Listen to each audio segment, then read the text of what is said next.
Hello, Aries. Today is October 14th, Sunday, and I'm here to do your weekly tarot reading for the week of September 14th. Obviously, we are in eclipse season, if you hadn't noticed by all the craziness around. This week, there's a lot of activity. I'm just keeping my computer here for a sec so I can read it to you. Today, the moon is in Cancer. Tomorrow, Venus sextiles Mars, so that's actually very nice energy. On Wednesday, the 17th, Mercury moves into, Mercury in Virgo opposes Saturn.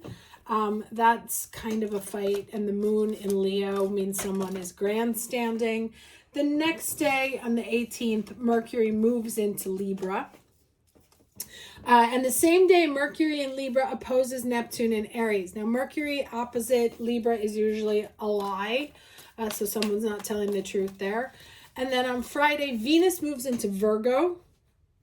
Mercury trines Uranus and Pluto that same day. So those are like, pay attention to your thinking. Those can be some big transformative aha moments, like finally putting the pieces together. And then, sorry about that. Next Saturday, the 20th, the day before the next eclipse, the Virgo solar eclipse, Venus in Virgo squares Uranus in Gemini, which, as you know, that's one of my least favorite placements. So that's when something blows up. Relationship opportunity, whatever. There is something that agreed that will probably be undone.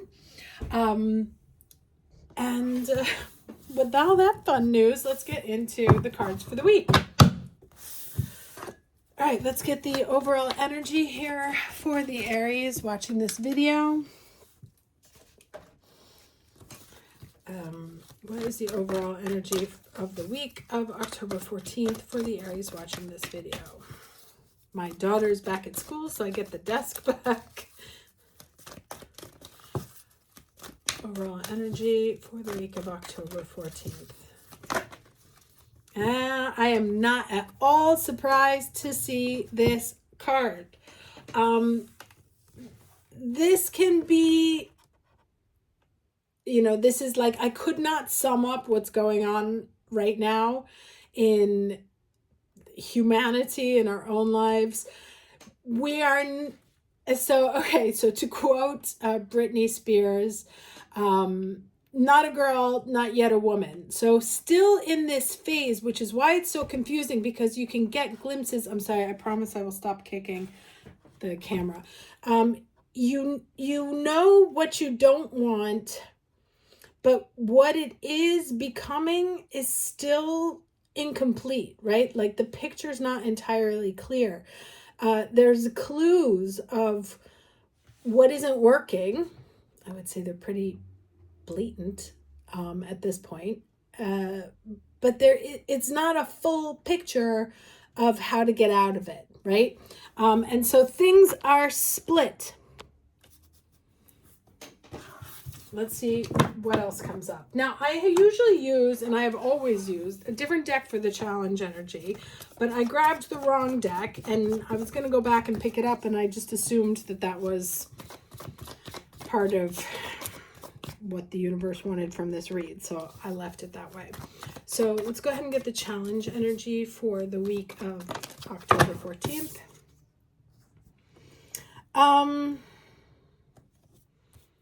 Okay, working too hard,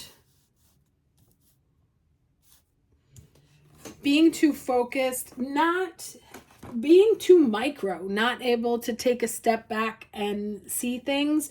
What happens when you work so much or you're focused on it is that you don't pay attention to other areas of your life, and they can suffer from that. It also creates stress for you. But it's also, to me, like what this is, it can be literal for some people, the you're working too much or putting in too much energy or too involved in something. It can also be that there is an attention to the micro that people are missing the macro, right? or that you're so focused on one thing that it's impossible to see the forest for the trees because you're so busy trying to cut down the tree or whatever it is. So to me, there's an invitation here to step back from whatever is taking all of your attention and to see it in terms of what was and what is to be. Again, this is a theme that keeps coming up again and again.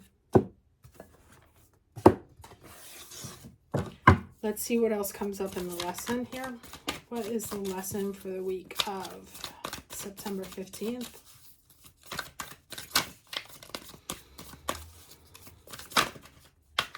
All right, what do we have here? Okay, interesting. So they're all pretty much saying the same thing, right? Take a breather. I said take a step back. This said take a breather. It's the last quarter moon in Cancer. We are currently dealing with Cancer energy as I do this reading. So let me try and lift this up a little here so you can see.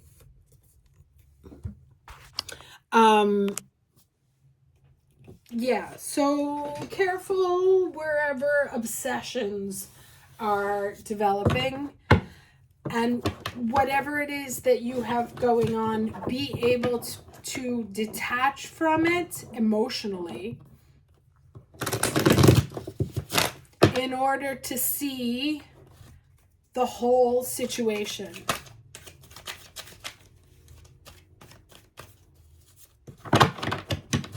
Right? This is the most banal example I'm going to give you. But as you know, we've had a problem with water in my apartment. And my ex-husband is convinced that it's, despite the fact of having done several interventions, it's still happening, right? So we've spent a lot of money to do a lot of things, but nothing has changed.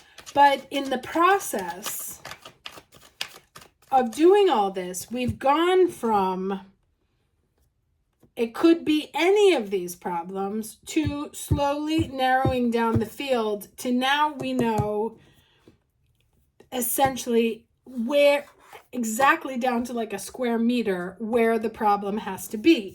Now you can say, I've wasted all my time, I've wasted all my energy in this process of narrowing, of focusing, because, you know, oh, this was so obvious, I should have just known it, or this was obvious from the beginning. Maybe it wasn't obvious to everyone. Maybe in order to be sure, right, you had to go through all the steps to eliminate, no, it can't be that, no, it can't be that, no, it can't be that, no, it's not that, it's here. This is where the problem is. This is where the opportunity is. This is where we need to dig. And there's been a lot of work over the summer about narrowing your focus, right? Being very concentrated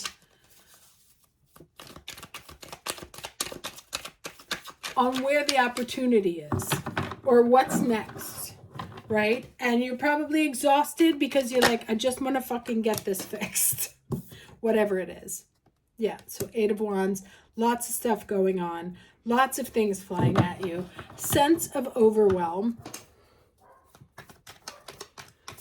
And there may be a sense of not only overwhelm, but that you've been spinning wheels, right? Because the solution hasn't happened. Well, it hasn't happened yet because you're still in the process.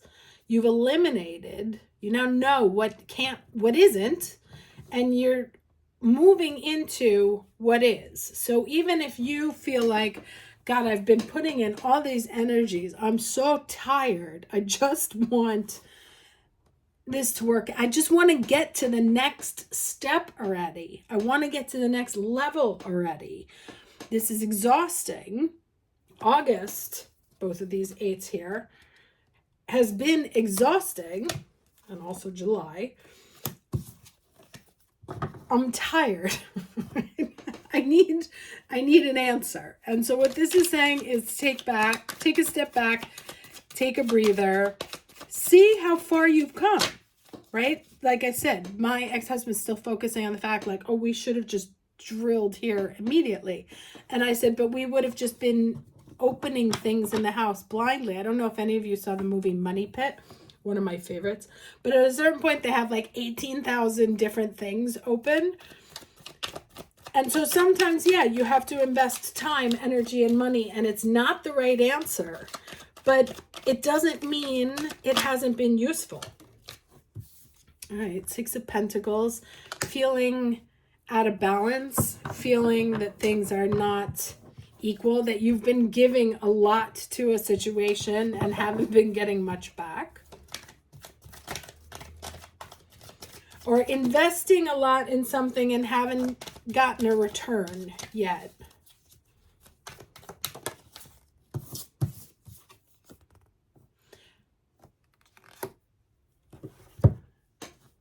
But that's not really what's going on, because actually it's been a process of seeding, right? Because what comes in between here? Between this and between this? The Seven of Pentacles, which I'm going to try and find it here. Patience.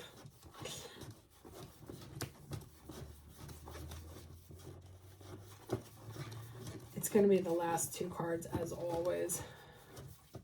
No, okay. So the Seven of Pentacles comes here, right? Which is exactly where we are right now. I've been giving so much to this. What is happening?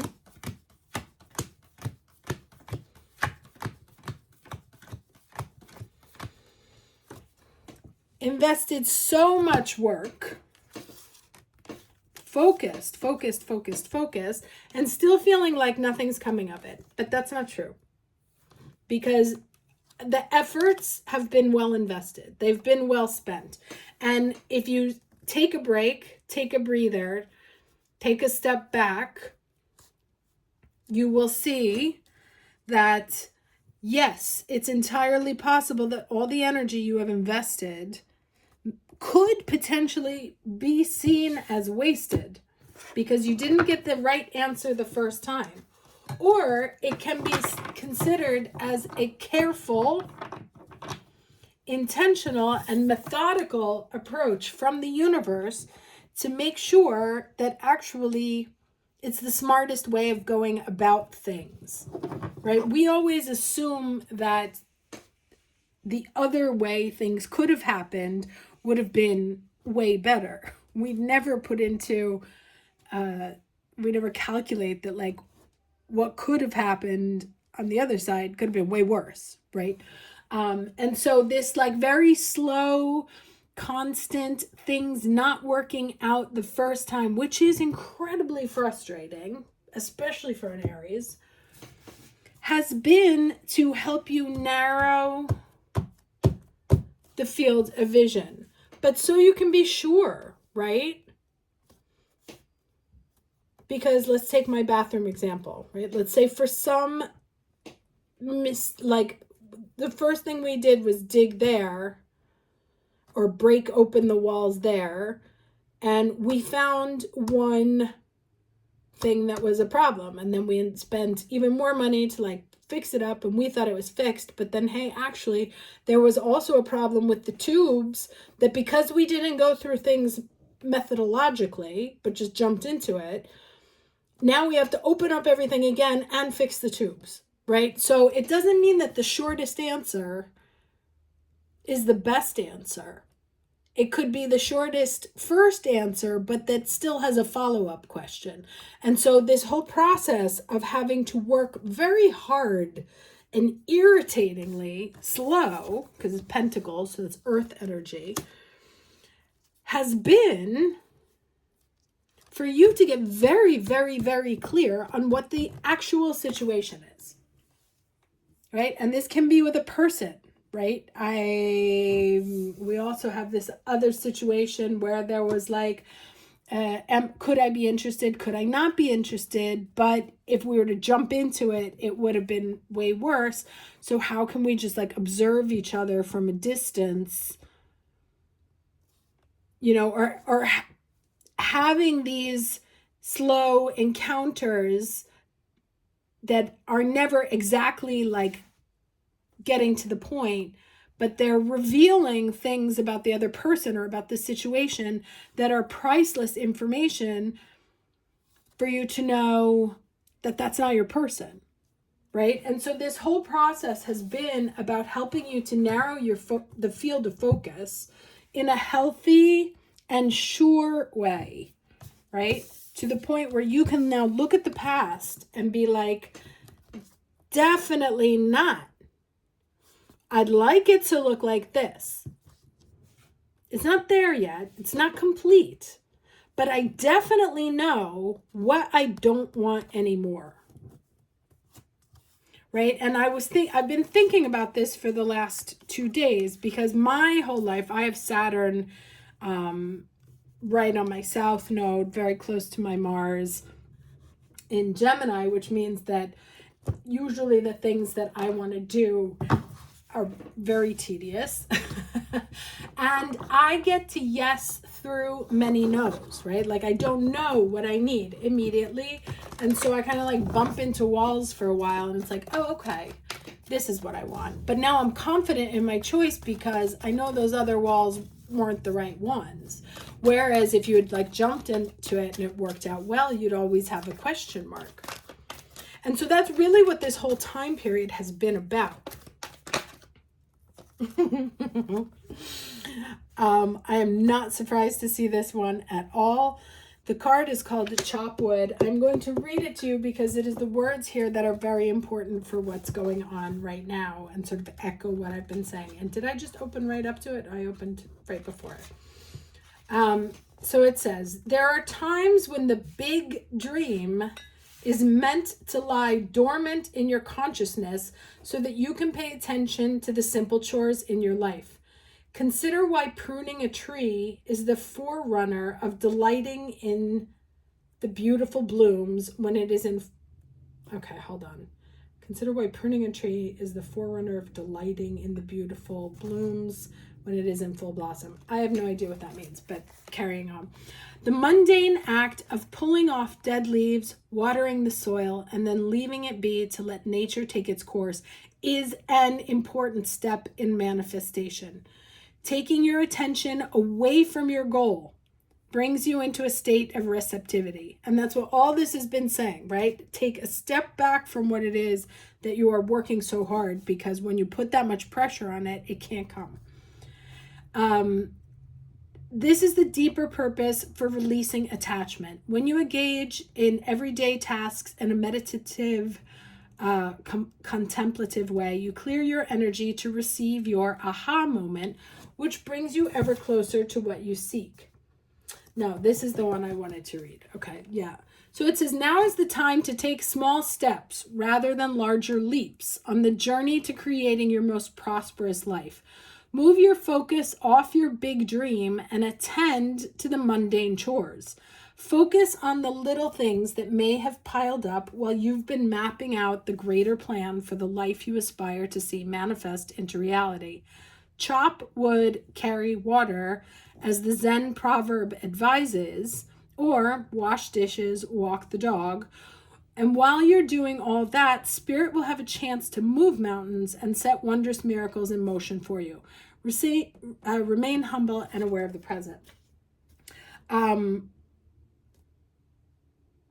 Oh, I didn't even mean to do the death, but okay, I guess that was meant to. So I'm going to pull another card here. So it's very much about the process, right? The process of manifesting what comes next. And it's not going to happen in a big giant swoop.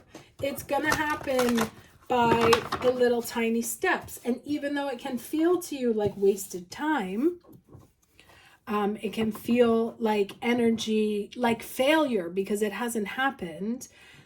that's not the case. I did some work once with a neuroscientist from UCL, and we were talking about aha moments, right? And he's like, it's an absolute misconception that you're thinking about something and your brain is just like, ta-da.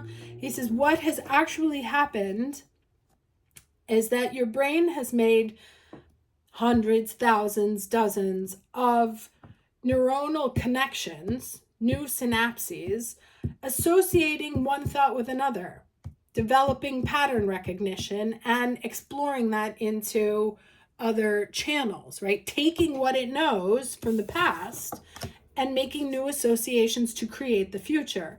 And then, much like a constellation, when you do that last one, I don't know if you guys remember, there's those like connect the dot drawings, right? You do 1, 2, 3, 4, 5, 6, 7, which is essentially a metaphor for how the brain works. And then you do the last one and the piece suddenly reveals itself.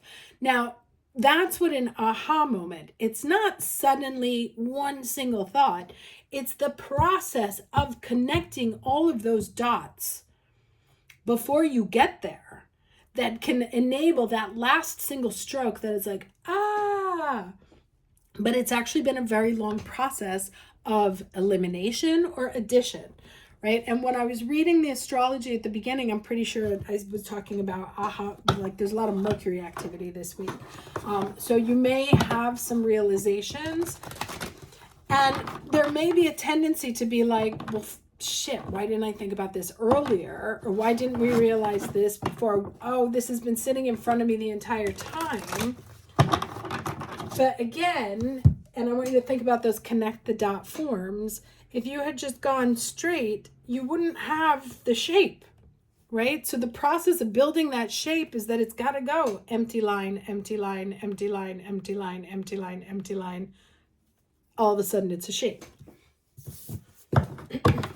And so you're moving into this last phase of the last line.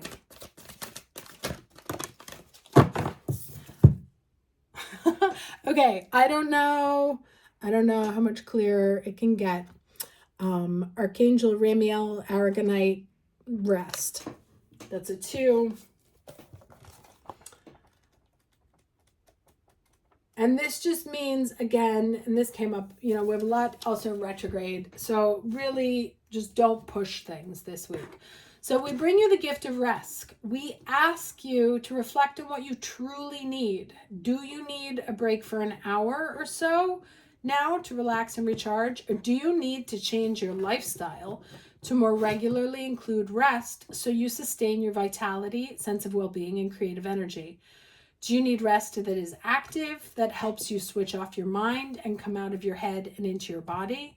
Do you need rest that is physically still to deeply replenish your energy reserves?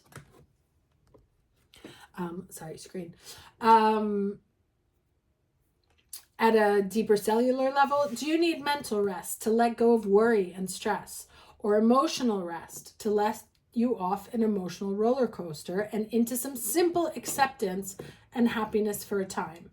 Rest can happen in different ways and on different levels. We bring the gift of all types of rest and ask that you choose that which will feel best for you at this time.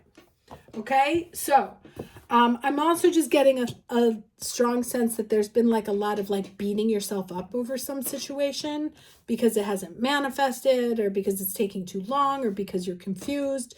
Do remember a couple of things. There are a lot of planets in retrograde right now. Mars is in Libra, which is an ultimately hideously indecisive placement for Mars. Every time it wants to go forward, it's like, but wait, but also this, but also this. So that is part and parcel of the energy right now.